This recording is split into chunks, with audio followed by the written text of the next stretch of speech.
السلام عليكم ورحمة الله وبركاته. اللهم صل وسلم وبارك على سيدنا محمد وعلى آله وصحبه أجمعين. ازيكم حبايبي؟ يا رب تكونوا بخير. النهاردة معانا فيديو كده شوية تحابيش كده. قلنا بقى نحبش بعد العيد اللحمة والفراخ والحاجات بقى انتوا فاهمين بقى، والرقاق والمكرونة البشاميل والكلام ده كله. قلنا بقى نعمل أكلة كده محبشة.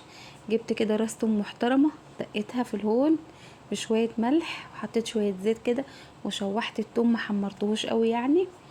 وبعد كده نزلت عليه بطماطمتين متقطعين تقطيعة سلطة كده، وشوية ملح وشوية كمون وحبة شطة كده ناعمين وتسبكوا كده معايا.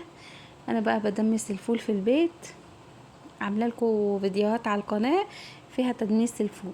بدمس الفول في البيت كده، بيبقى فول نضيف بقى، انا غسلاه كده ومظبطاه. جبت كيس فول من اللي انا مدمساه، واخدين بالكم. ونزلت بقى على الصلصه الجميله الحلوه اللي انا عاملاها دي، صلصه الفول الجميله الطعمه الحلوه ديت. يعني اكله بصراحه تاكلي وتبقي مبسوطه، وجنبها شويه خضار كده بيبقى عسل. ممكن تعمليه في الفطار في العشاء. بنحلي الاكله بتاعتنا كده بقرن فلفل حامي او بارد او زي ما انت بتحبي. تمام، قطعته كده وكده. الفول بتاعنا خلص. نجيب بقى كده كام بطاطسايه نقشرهم ونعملهم بطاطس صوابع. طبعا الاكله الحرشه الحلوه دي ما تنفعش من غير البطاطس. تمام، هتقولي البطاطس غاليه وبقت ب10 جنيه، اقولك هاتي نص كيلو بطاطس بس، مش كتير.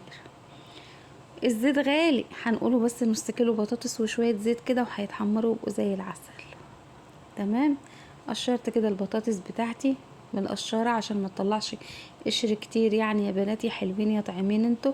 وغسلتها كده وخليتها زي القشطة زي ما انتوا شايفين، وهقطعها صوابع ونحمرها جنب الاكلة بتاعتنا. طب الاكلة بتاعتنا دي فول وبطاطس بس؟ لا طبعا، معانا حاجة كمان جامدة. ممكن تعمليها مقلية او مشوية او في صينية.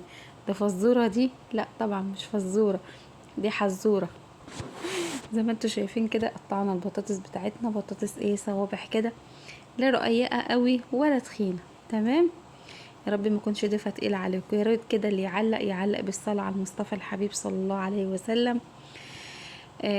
وتنسوش اللايك يا حبايبي يا اخواتي. معانا بقى معانا سردين موزة.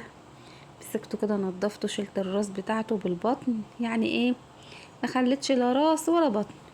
وبرده راس توم حلوه كده محترمه، على شويه كمون، على شويه كزبره، على شويه شطه ناعمه، وشويه ملح.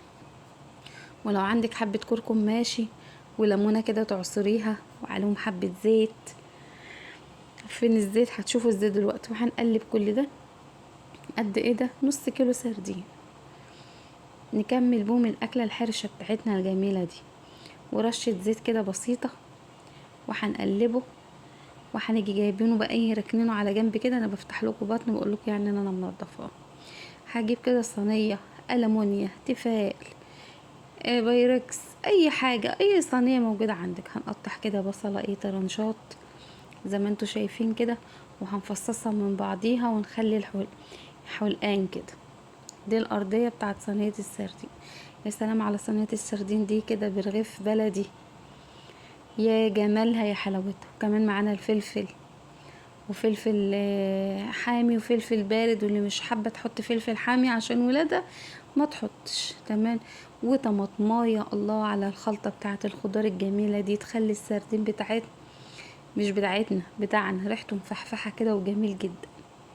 تمام، هقلبها كده واظبطها كده في الصينيه من تحت عشان دي فرشه السردين. يلا بقى نقلب السردين بالتتبيله بتاعته اللي احنا متبلينها، بالليمون، بالكمون، بالملح، بالشطة، بالكزبرة الناشفة. كل الحاجات الحلوة دي هتخلي ريحته وطعمه يجن.